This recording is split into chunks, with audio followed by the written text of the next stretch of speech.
핀란드 로바니에미의 밤하늘은 본래 신비로운 푸른 오로라의 무대였습니다. 하지만 지금 그 평화로운 정막을 찢어발기며 소름 끼치는 죽음의 붉은 섬광이 장렬했습니다. 이것은 자연현상이 아닙니다. 바로 대한민국이 낳은 뇌신 엘레이셴, 천무 호마르 K가 토해낸 공포스러운 힘의 과시였습니다. 핀란드와 폴란드의 환호성은 베를린을 강타한 지진급 충격이 되었습니다. 독일이 여전히 화려하지만 실체 없는 설계도 위에서 낮잠을 즐기는 사이 혈맹이라 믿었던 노르웨이가 돌연 독일의 뒤통수를 후려쳤습니다. 독일제 유로펄스 으로피ULS를 쓰레기통에 쳐박고 즉시 사용 가능한 한국산 무기를 선택하는 외교적 참교육을 시전한 것입니다. 북유럽에서 대반전이 일어나고 있습니다. 독일제 무기의 낡은 신화화는 무너져 내렸고 거대한 수송기에서 내리자마자 즉시 불을 뿜는 한국산 화력의 독주 시대가 열렸습니다. 최근 핀란드 북부에서 실사격 훈련에 나선 호마르 K 시스템에 전 세계의 이목이 폭발적으로 쏠리고 있습니다. 초대형 수송기 안토노프 7이 124에 실려 핀란드로 날아온 호마르 K 2대가 보여준 화력 시범은 그야말로 경이로움 그 자체였습니다. 이는 유사시 호마르 K가 수송기를 통해 전방 어디든 신속하게 배달되고 땅에 닿자마자 세계 최강의 장거리 로켓을 즉시 퍼부을 수 있음을 증명한 것입니다. 과거에는 상대적으로 가벼운 미국의 하이마스, HIMARS 티너만이 C-130 수송기에 실려 전략적 기동 타격이 가능하다며 의스댔습니다. 하지만 이제 화력이 2배나 강력한 천무 호마르 K 역시 수송기로 운송되어 즉각적인 사격 임무에 투입될 수 있다는 사실을 보란듯이 입증해냈습니다. 폴란드 포병여단은 11월 17일부터 25일까지 핀란드 로바니에미의 혹독한 겨울 날씨 속에서 진행된 노던 스트라이크 훈련에 참가해 하이마스와 함께 호마르 K 발사대의 성능을 시험했습니다. 이번 사격 훈련에 대해 폴란드 군 총사령부는 소셜미디어에 사격 장면을 공개하며 제16기 개화사단 소속 호마르 K가 핀란드 훈련장에서 최초로 로켓을 발사해 지상 목표물을 정밀 타격했다고 밝혔습니다.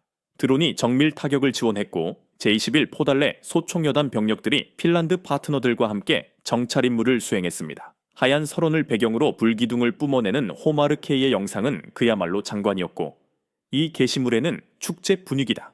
마치 12월 31일 제야의 종소리 같다. 이것이야말로 진정한 불꽃놀이라는 찬사가 쏟아졌습니다. 이번 핀란드 훈련에서 천무가 보여준 위력은 실로 놀라웠습니다.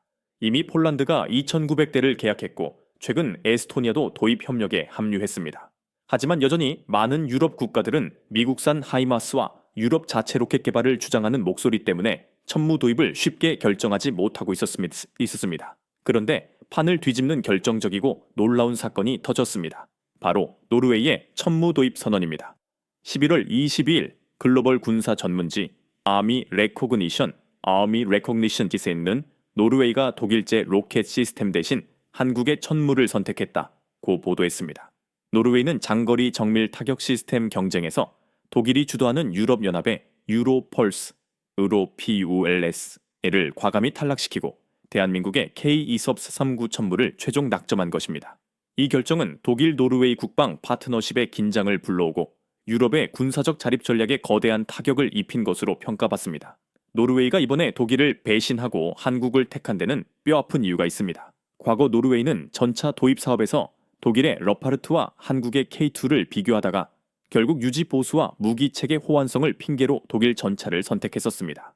이는 명백한 정치적 결정이었습니다. 하지만 그 결과는 어땠습니까? 같은 시기에 계약한 폴란드는 이미 180대 한국산 K2를 받아 전력을 완성한 반면 노르웨이는 아직도 전차를 받지 못했습니다. 노르웨이는 2017년 5월 K9 자주포 24문을 도입한 뒤 옵션으로 4문을 추가하고 올해 9월 24문을 더 계약해 총 52문의 K9을 운용하게 되었습니다. 노르웨이는 써보고 좋으면 더 주문한다는 소량 맞춤형 구매 전략을 취득했습니다. 그리고 한국의 K9은 놀라운 위력과 미친 납기 속도, 그리고 극한 기후 적응 능력과 나토 시스템과의 완벽한 통합 능력을 증명해 보였습니다. 노르웨이가 천무를 도입한다는 것은 그들이 이미 K9 자주포에 대해 가졌던 확고한 믿음이 K-239 천무로까지 이어졌음을 의미합니다. 노르웨이의 이번 선택으로 인해 이미 K9을 운용 중인 북유럽 국가들뿐만 아니라 대부분의 유럽 국가들이 포병 화력 시스템 구축을 위해 천무 도입을 모색하게 될 것입니다. 유럽의 군사 전문가들은 노르웨이가 고민했던 핵심은 단순히 무기 구매나 트럭 몇 대, 미사일 몇 발을 확보하는 문제가 아니라고 말합니다. 이것은 전쟁이 발발했을 때 과연 누가 당신을 위해 발사 버튼을 눌러줄 것인가? 그리고 누가 300km 떨어진 적의 심장부와 지휘소, 항만, 레이더를 타격할 권한을 허락할 것인가에 대한 생존의 문제였습니다. 독일이 주도하는 유로펄스, 유로PULS만에는 유럽 방산의 전형적인 상징입니다. 그 실체는 언제나 미래지향적이라는 말장난에 불과합니다. 당장 전쟁터에서 쓸 수 있는 무기가 아니라 2030년에나 완성될까 말까 한 그림일 뿐입니다. 러시아는 언제든 도발할 수 있고 노르웨이는 전차 도입 때처럼 마냥 기다릴 수 없었습니다. 노르웨이가 천무를 선택한 순간 유럽 타격 전력의 주도권은 유럽에서 한국으로 넘어왔습니다. 이는 북유럽 타격 능력의 중심이 결국 한국이 될 것임을 의미합니다. 폴란드 군 공식 유튜브 채널인 폴스카 세티브론나는 지난 2월 호마르 K-15대를 배치 준비하는 영상을 공개했습니다. 눈 내리는 날 등장한 호마르 K의 자태는 더욱 위풍당당했습니다. 영상 속에서 폴란드 기갑병사들은 호마르 K 우수성을 열정적으로 설명했습니다. 이를 본 폴란드 네티즌들은 뜨거운 반응을 보였습니다. 드디어 우리는 화력뿐만 아니라 실전에서의 안정성과 편의성까지 갖게 되었다. 다 조쉬운데 숫자가 너무 적다. 우리 군에는 이런 시스템이 200개는 필요하다.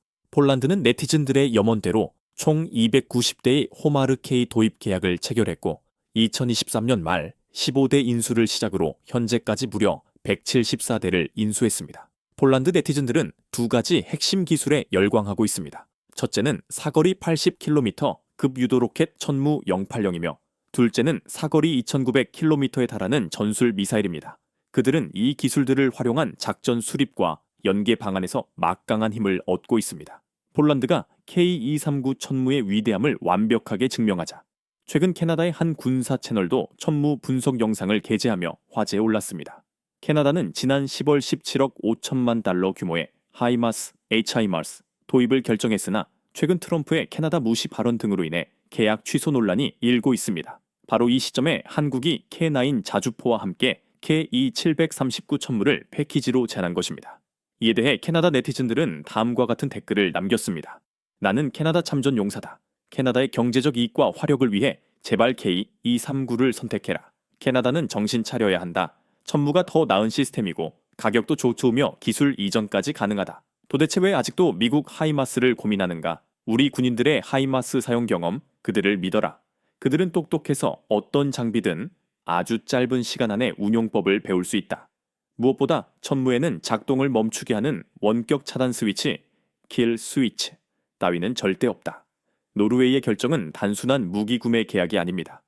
그것은 굼뜨고 관료주의에 찌든 유럽 방위 산업에 내리는 사형 선고입니다. 적나라한 진실을 보십시오. 독일을 비시한 유럽은 2030년에나 완성될 미래의 그림 유로펄스를 팔려 하고 있습니다.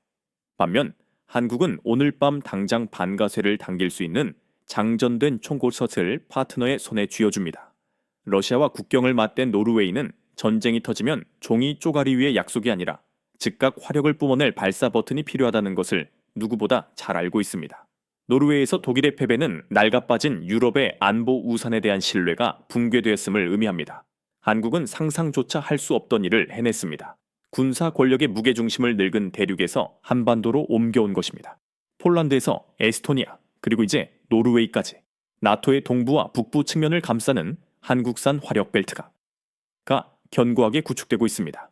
캐나다가 이 압도적인 힘과 절대적인 신뢰를 목격한 이상 그들이 노르웨이의 뒤를 따르는 것은 시간 문제일 뿐입니다. 세계는 지금 새로운 질서의 부상을 목격하고 있습니다. 한국은 단순히 무기를 파는 판매자가 아닙니다. 잠재적 위협 앞에서 자유진영 국가들의 생존의 열쇠를 쥐고 있는 유일한 존재가 되었습니다.